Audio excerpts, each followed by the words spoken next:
Right? Hide, when in doubt, hide behind the cute girl. The queen, yes, much better.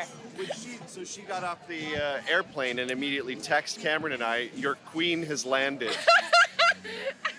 Okay, that was just for you guys. Now it's for everyone. You're on the record with this. Fine, it's true. Yeah. So tell me a little bit about the origin story of how you all came to work together on this title. I got a call from at the time, the editor of the Batgirl book, and they were looking for the current writer, Gail Simone, was departing, and they wanted to bring somebody new in, but they wanted to change it up a bit. They wanted to kind of go in a different direction and try and inject some, fresh life into it. So I was asked if I wanted to take it over as writer and artist. And unfortunately, I really wanted to do it, but I didn't have the time because I just taken on another job. So I thought, well, how about if I'm still able to be involved, but bring in some friends of mine or whatever, people that I wanted to work with that I thought would not only just help me have the time to do it, but also bring some stuff to it that I wasn't able to bring to it. So I brought in my friend Brenden as co-writer, whom I've been friends with for like 15 years. We're like old friends, and he and I have always had very similar ideas about comics and about the direction of particular superhero characters. And I found Babs on the internet. I was like following Babs for years on Tumblr and Instagram. I just loved her work, and I knew that I knew that we wanted to work with a young woman, Right. and have her voice present. And I wanted someone whose work showed like an animation influence and was really stylish and knew a lot about fashion and contemporary culture. And she just hit all those beats. So I emailed her and said,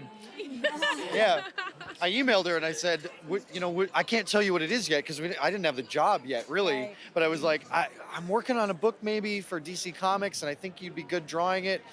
Would you want to do that? And she didn't believe that it was a real thing. Did you flip out? I was like, just a couple problems. I've never drawn comics before, and my style didn't look like anything DC was publishing at the time, so I kind of got the email, and I was like, I'm very flattered, but okay, let me know when DC wants to hire me. I didn't quite believe him, Right. but eventually I got an email from you, and it was like, okay, it's down to 2 artists, and then I was like, oh my God, that's real. It's a real thing happening right now. And I did a couple test pages for DC because I hadn't done comics before to show them that I had at least the bones to build some skill on. Yeah, a solid foundation. Yeah, and then I got offered the title the very next day after I submitted them. The rest is history. Wow. That's amazing. So I wanted to ask, did you feel intimidated by the success of Gail Simone's run? And yes. And how did you balance honoring the look and personality of her Batgirl with your personal take on the character, both look and story? I think from a story standpoint, what we were doing was approaching Barbara Gordon's current psychological state. She was a woman who was suffering PTSD, and she'd continued going through all of these really dark, challenging things in her life.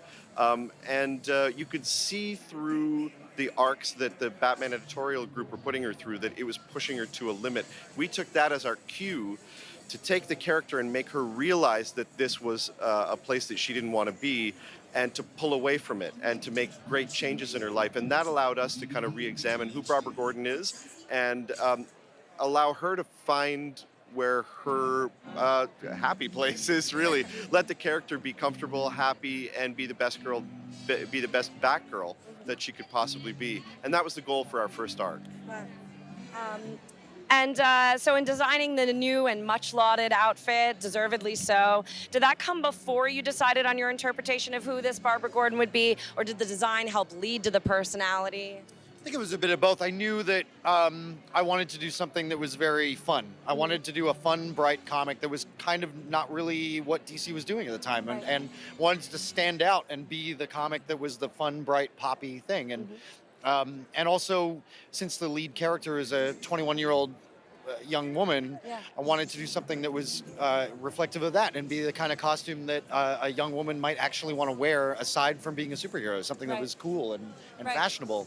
So that was the starting point. And then it just came from there. And then it came from just studying contemporary fashion and trying to make something that would resonate with the audience that we were trying to attract, which is young women. Right, and that's where you come in. Yeah, Cameron had this great base costume designed, and when you handed it to me, and I added a little more detail to it to contemporize it a little bit. Looked like something that she could have picked up out of a thrift store, and yeah, and we wanted it to be her own. Like she owned it. Like it wasn't a costume that like Batman provided for her. Like she went out and picked out all the things herself. And we even have a great montage page. I love that page. Where she's like sewing and there's little needles in her mouth and she's doing. People have said, like, in contrast to the sort of Spider-Man, how did he make that with no design background? That was very realistic. Yeah, and like girls are kind of craftier, so like she could definitely.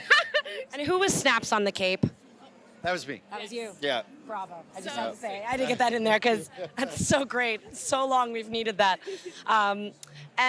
So the next thing I want to ask you guys was, there's a real sense of joy in your run on Batgirl. There's excitement, believing she can actually make a difference in Gotham. How do you balance the depth of Batgirl, both her art and her story, without making her seem like frivolous or too precious?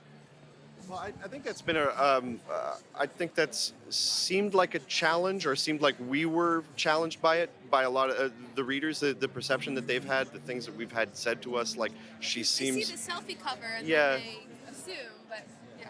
And but in fact, it was part of the arc. It was part of what we were putting her through, to push her to the other side of it, where she wasn't so ensconced in the Bat world and in the darkness. And trying to be a young person again, and trying to feel like she could have frivolity in her life without losing who she was. And we put her through that in the first issue of our arc, and you see that all of the trials and tribulations that she goes through in the subsequent issues are a result of that.